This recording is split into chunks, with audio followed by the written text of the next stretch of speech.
Estos van a ver pues el tema de la presión venosa, válvula, ¿no? En determinados puntos van a controlar cómo está la presión para esto luego ser graduado hasta cierto punto, ¿no?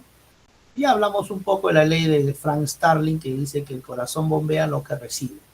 ¿Qué significa? Que si aumenta la precarga, o sea, lo que recibe aumenta, va a aumentar el volumen, ¿no? Lo que va a bombear. Aumenta la precarga, por lo tanto aumenta el volumen sistólico. Si es al revés, baja la precarga, o sea, lo que recibe es poco, el volumen sistólico, o sea, lo que va a emitir o lo que va a expulsar va a ser poco, ¿no? Es una cuestión de lógica, pero esa es lo que se llama la ley de Starling. Bueno, hablamos también del diagrama de flujo de los varoreceptores, cuando hay aumento de la presión, hay una estimulación de los varoreceptores. ¿Para qué? Para que esto aumente el tono, hemos dicho, el parasimpático, para que exista una bradicardia, ¿no? Cuando hay demasiada presión, esto hay que bajarlo. Y eso significa una bradicardia, o sea, bajar, disminuir los latidos cardíacos. Y quien disminuye es el parasimpático y quien estimula es el simpático. Acuérdense, eso lo vamos a ver más adelante, los sistemas nerviosos autónomos. El simpático y el parasimpático, ¿no? Entonces, bueno, también cuando hay un descenso de la presión arterial, ¿verdad? Eso, hay una disminución de lo que es el tono simpático, entonces hay que aumentarlo, pues. En este caso se inhibe el centro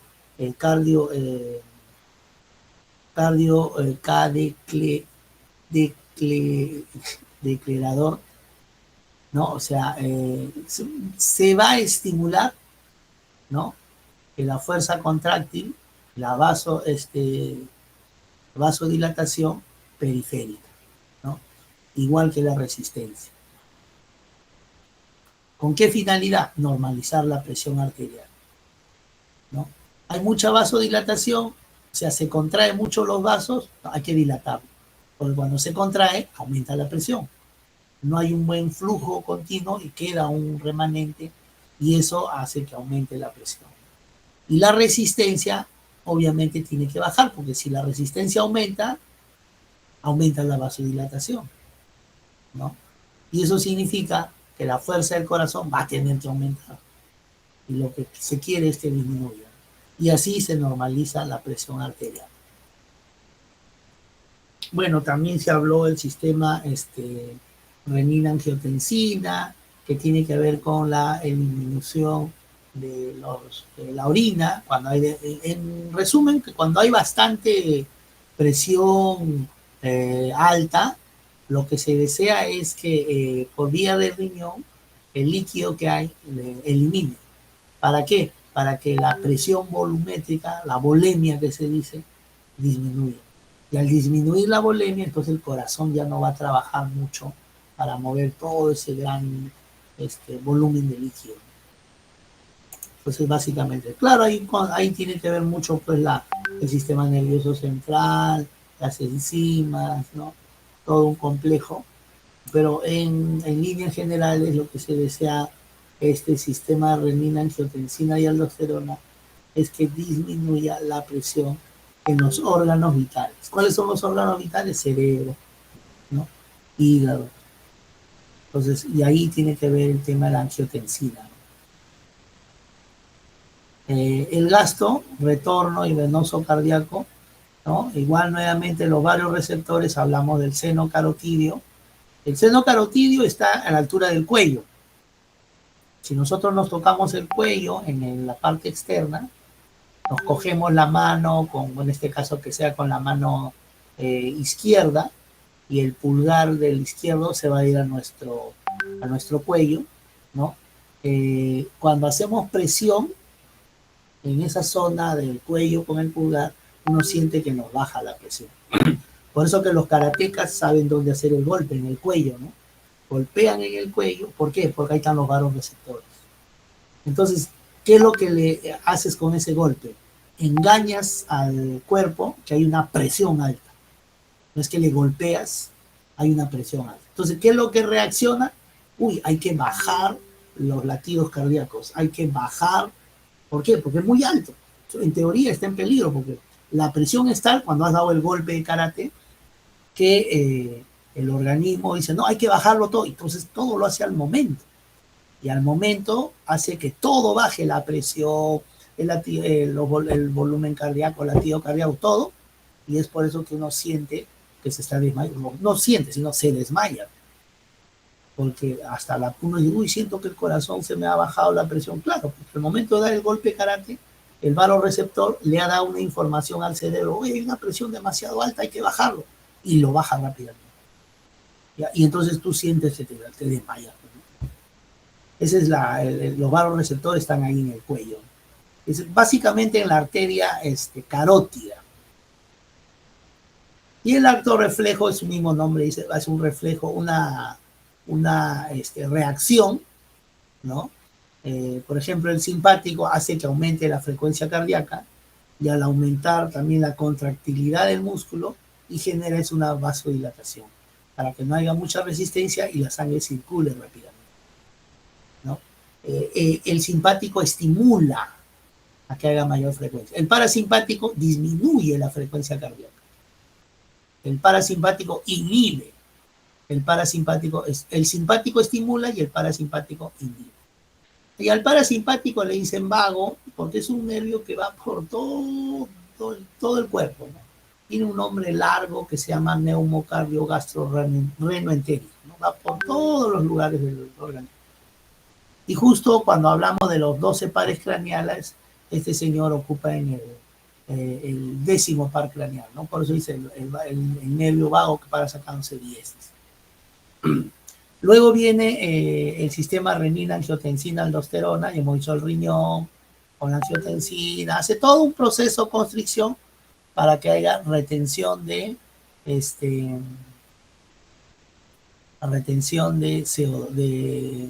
sodio, ¿no? Para que el líquido, ¿cómo se llama? Sea eliminado. Entonces, ahí vemos, y ahí tienen que entrar los famosos vasoreceptores.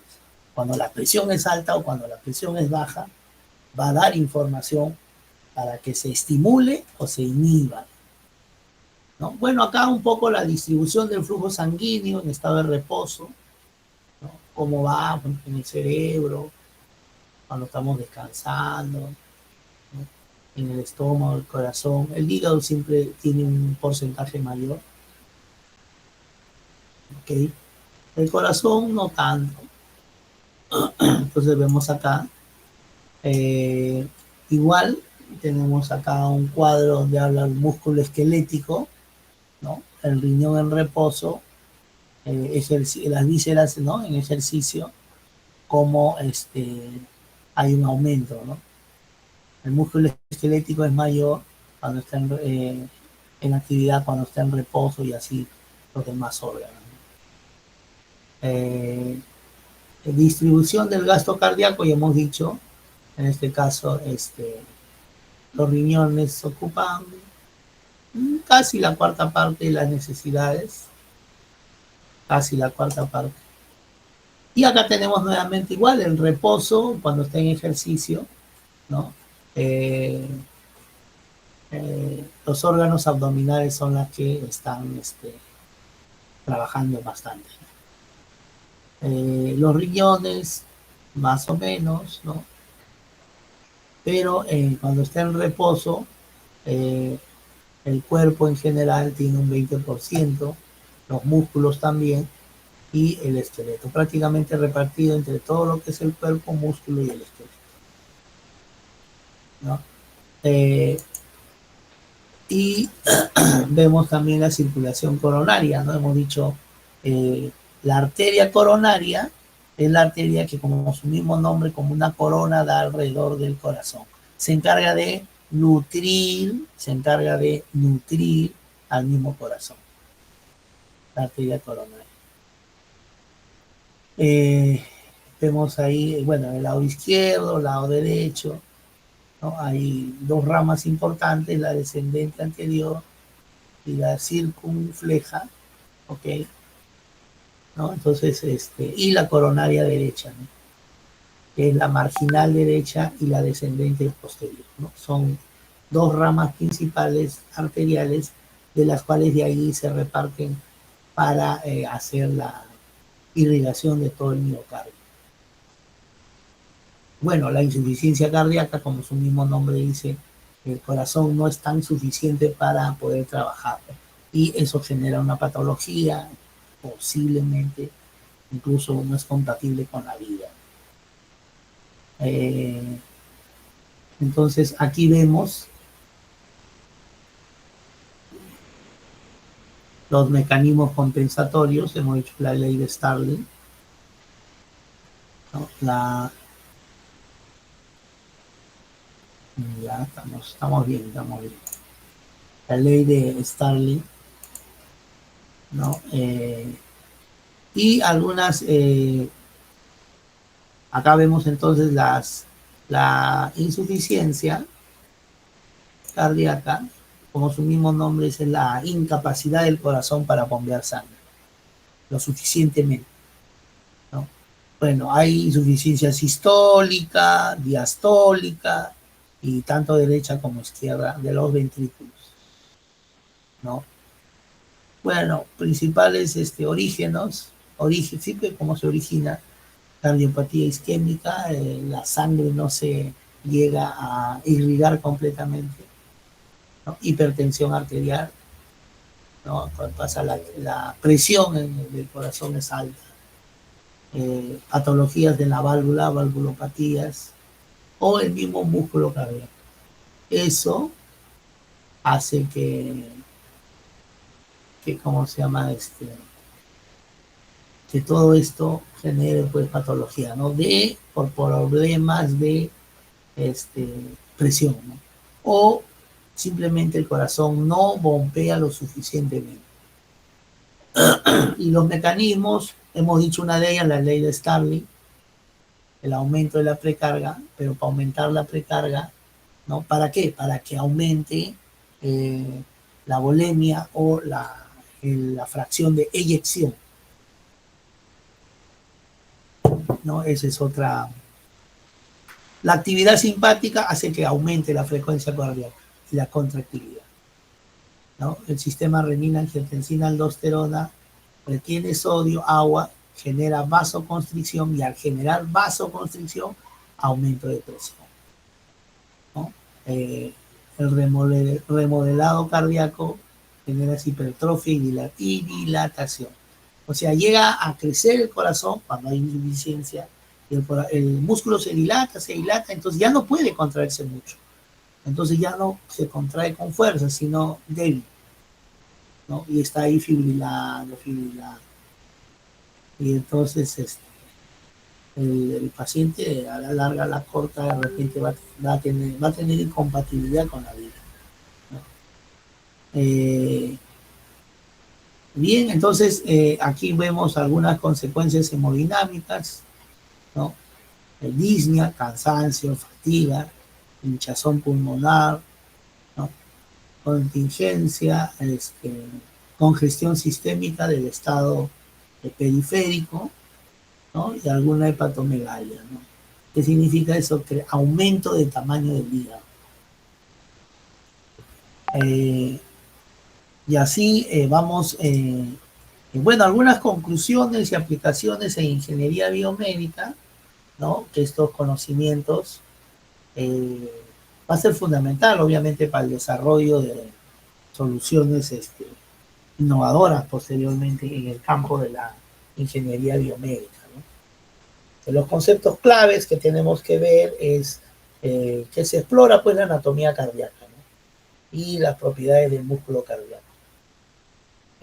Va a tener un sistema de conducción, ¿no? Electrocardiografía normal y patología y algunos problemas valvulares, ¿no? Y cardiopatías también, a veces por un tema de las cardiopatías al nacer, las famosas cardiopatías congénitas.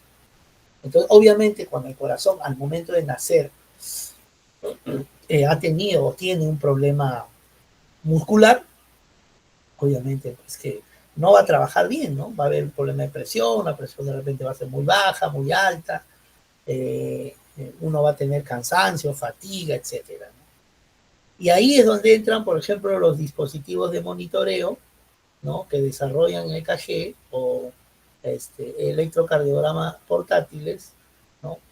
Monitoreos implantables, los famosos Holter, no sé si han escuchado los Holter, es un aparatito que lo ponen, son como unos chuponcitos parecidos al electrocardiograma, eh, pero te lo ponen en un aparatito que se llama Holter en la cintura, y eso te lo llevas a casa, ¿no? Por ejemplo, el de salud lo tiene, y te lo llevas a casa todo el día. Obviamente tienes que cumplir ciertas condiciones, no tener metal, no bañarte, obviamente, porque es un equipo pues, electrónico y si le cae agua pues se malogra, ¿no? Entonces, y al día siguiente le reportas, ¿para qué? Para que luego ahí registre todo tu ritmo cardíaco. Entonces ya el cardiólogo con tranquilidad ve qué es lo que ha pasado, qué es lo que hay ahí. Las válvulas, y eso ahí viene pues esos tipos de equipos, ¿no? Dispositivos de monitoreo. E incluso esto te puede mandar por internet, ¿no? Está conectado, por ejemplo, a un dispositivo, entonces uno lo va monitorizando, ¿no? Cómo está ese paciente, cómo está online, ¿no? Por ejemplo, ahorita en este momento quiero ver a mi paciente, a ver qué está haciendo, entro a la red, conecto y veo pues, cómo están sus pulsaciones, etcétera. Igual en valvulopatías artificiales, válvulas artificiales, hablamos que habían valvulopatías, que significa que no cerraba bien la válvula, o era muy rígido, etcétera, y entonces no hay un buen pasaje sanguíneo. Entonces ahí viene el diseño de prótesis, ¿no? ¿No? Mecánicas y biológicas basadas en biomecánicas cardíacas. Por eso para eso uno tiene que saber, entonces, ¿cómo habla? ¿Hacia dónde apertura? De repente uno piensa que apertura hacia arriba, no, la apertura es hacia acá, ¿no? Entonces, eh, ¿y qué es lo que tiene que hacer? Tiene que cerrarse. Entonces, ahí viene pues el tema de la construcción o el diseño de estos instrumentos, aparatos, ¿no? Eh, Algoritmos diagnósticos, sistema de inteligencia, ¿no? Que van a interpretar automáticamente el electrocardiograma y detecta la patología. Sí, posiblemente no. Uno le da pues ciertos algoritmos para que nos dé el diagnóstico, ¿no? Obviamente pues eso tiene que ver a la par también con el conocimiento fisiológico, ¿no? Y el otro podría ser la ingeniería de tejidos, ¿no? El desarrollo de parches cardíacos, miocárdicos, ¿no? Bioartificiales para la reparación de lesiones. Imagínate una lesión en el corazón, eh, es bien difícil repararlo ahora, ¿no? Entonces, al tener algún tema de tejidos de repente eh, para que esta zona del corazón, digamos, no se sienta, eh, digamos, disminuido o con poca funcionalidad, entonces ahí entra, digamos, estos tipos de desarrollos, ¿no? Tecnológicos. Bueno, también hay en aplicaciones los famosos stent, con una especie de malla que se pone para poder dilatar cuando a veces la arteria principal no puede contraerse, no se queda bien, digamos, dilatado, de tal manera que ahí puede haber algún problema, ¿no? Entonces, eso o se mantiene cerrado, digamos así. Entonces uno internamente pone esto como una especie de malla y lo va abriendo para que luego esa arteria más adelante no se cierre. Y al no cerrarse, significa que va a haber una buena nutrición en la célula. ¿Ya? Y si no es así, obviamente no va a haber una buena nutrición. Y esa estructura, ese pedazo de, digamos, de material cardíaco se va a morir. Eso se llama isquemia, ¿no? Acá tenemos un ejemplo de válvulas, mira, las válvulas que van a estar implantadas en el corazón y el detalle es cómo lo mido, bajo qué principio fisiológico está trabajando, ¿no? Para que más o menos encaje con lo que compatible con su función, ¿no? Incluso, mira, hay válvulas que se ponen al corazón, que se realiza una incisión en el lado derecho de la ingle, ¿no? Se sube y se coloca, esta es la arteria inguinal, la arteria aorta inferior, abdominal, y viene la aorta, el famoso callado de la aorta. Y adentro se ha colocado el marcapaso, ¿no? En este caso, marcapaso. Un catéter, ¿no? Que viene desde acá hasta acá. ¿Ya? Entonces, ese catéter, si ustedes ven ahí, miren qué es lo que está haciendo, ¿no? Abraza un cable y un balón sobre ella, una plataforma de malla, aquí, ¿ya? ¿Para qué? Para que dilate esta parte. Entonces, tienes que entrar hasta acá y ahí se dilata, ¿no? Si no, entonces esto que está acá está obstruido y ahora va creciendo y eso, ¿no? Como usted ve, no necesita pues de la bioingeniería, ¿no? De la bioingeniería. Y como siempre les he dicho, el fin supremo de todo, tanto la medicina, la biología, en este caso la bioingeniería, es el paciente.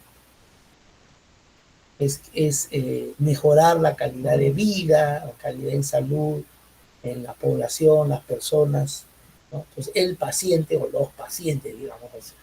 Ese es el fin supremo, ¿no?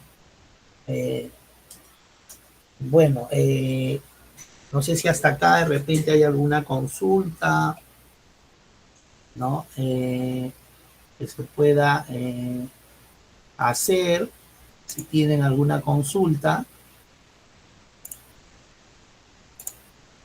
¿sí? En todo caso, pasamos al pasito, vamos a hacer el pasito, ¿ok? ¿Sí? ¿Me escucha? Ya, ok. Ya, entonces, muy bien, entonces vamos a